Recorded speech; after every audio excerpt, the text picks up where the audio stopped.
Pesta gol ke gawang Bayangkara FC, Bali United tempel ketat PSM. Bali United sukses menggulung Bayangkara FC pada laga pekan ke-13 BRI Liga 1 2022-2023. Tim Serdadu Tridatu menang 3-0 atas Bayangkara di Stadion Manahan Solo, Kamis 8 Desember 2022 malam waktu Indonesia Barat. Kemenangan ini membuat tim Serdadu Tridatu naik ke peringkat kedua klasemen sementara Liga 1 musim ini. Mereka mengoleksi 27 poin dari total 13 pertandingan. Dengan jumlah ini, Bali United menempel ketat PSM Makassar yang berada di puncak klasemen sementara dengan jarak 1 poin saja. Sementara itu, Bayangkara FC masih tersungkur di peringkat ke-14 klasemen. Mereka hanya sanggup mendulang 12 poin dari 12 pertandingan.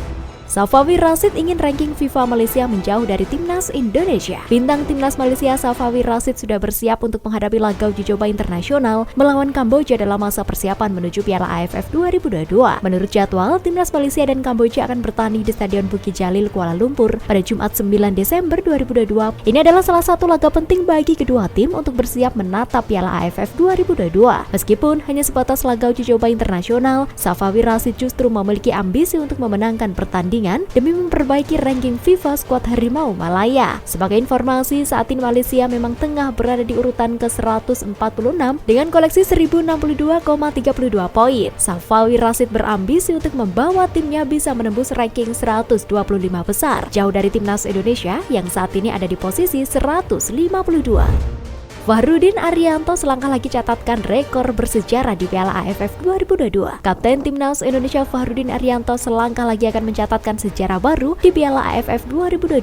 Dia akan menjadi satu di antara pemain yang paling sering tampil di kejuaraan antar negara kawasan Asia Tenggara tersebut. Sebelum Piala AFF tahun ini, Fahrudin memang selalu mendapatkan panggilan membela Timnas Indonesia. Dia masuk jajaran pemain elit yang paling sering diandalkan di turnamen 2 tahunan tersebut. Sejauh ini, Fahrudin Arianto telah mencatatkan penampilan di 5 edisi Piala AFF berbeda. Dengan kata lain, bek senior asal Klaten, Jawa Tengah itu akan mencatatkan partisipasinya yang ke-6 di Piala AFF apabila berhasil menembus skuad utama Timnas Indonesia. Fahrudin berpeluang besar untuk sejajar dengan bek legendaris Timnas Singapura Daniel Bennett.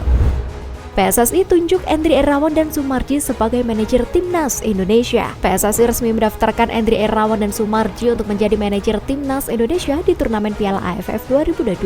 Kepastian itu diketahui melalui rilis resmi yang dimuat di situs resmi PSSI. Keduanya akan bekerja sama untuk membantu kinerja Timnas Indonesia di Piala AFF 2022. Ketua Umum PSSI Muhammad Irawan menyebut Endri dan Sudarmaji sangat layak menjadi manajer Timnas Indonesia. Keduanya dinilai memiliki pengalaman mumpuni. Sementara itu, Endri Irawan mengaku bangga atas kepercayaan PSSI terhadap dirinya. Ia tampak tersanjung dengan kesempatan itu. Lebih lanjut, Endri bersama Sudarmaji pun siap untuk memberikan kinerja maksimal demi prestasi terbaik di Timnas Indonesia. Sintayong terus benahi fisik pemain Timnas Indonesia. Setelah Menteri Pemuda dan Olahraga Zainuddin Amali mengunjungi pemusatan latihan Timnas Indonesia di Training Ground Bali United, kali ini giliran Ketua PSSI Muhammad Iriawan yang menyaksikan langsung TC Tim Garuda. Pria yang akrab disapa Iwan Bule tersebut tidak sendirian. Dia ditemani Direktur Teknik PSSI Indra Safri dan Manajer Timnas Indonesia Endri Irawan. Ketiganya tiba pukul 16.00 waktu Indonesia Tengah. Iwan Bule dan pelatih Timnas Indonesia Sintayong terlihat cukup lama berbincang-bincang sembari memperlihatkan perkembangan kondisi fisik Iljas Pasoyevic dan kawan-kawan. Hal itu bisa dilihat dari pantauan GPS yang terpasang di dada semua pemain.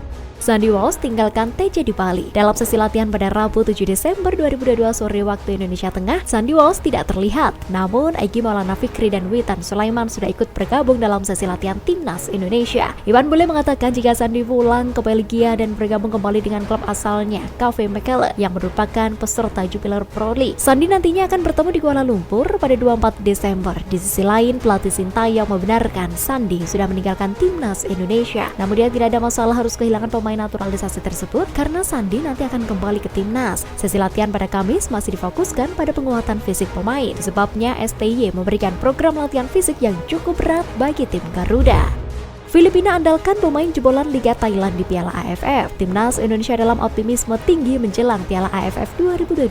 Penampilan Fahrudin Wahyudi Arianto dan kawan-kawan terus meningkat seiring kesuksesan mereka menembus putaran final Piala Asia 2023. Di bawah arahan tangan dingin pelatih Sintayong, skuad Garuda mengalami peningkatan signifikan. Itu terlihat dalam ranking FIFA terakhir, di mana Indonesia berada di peringkat ke-152 dunia. Walau menjadi salah satu unggulan di perhelatan Piala AFF mendatang, bukan berarti Indonesia bakal melenggang menang dengan mudah. 4 tim lain siap menghadang ambisi tim Merah Putih meraih supremasi tertinggi di Asia Tenggara. Selain Thailand yang merupakan juara bertahan, Filipina juga menjadi ancaman serius bagi Indonesia. The Azkals tak boleh dipandang sebelah mata mengingat apa yang mereka bangun dalam beberapa tahun terakhir. Mereka akan mengandalkan para pemain jebolan Liga Thailand.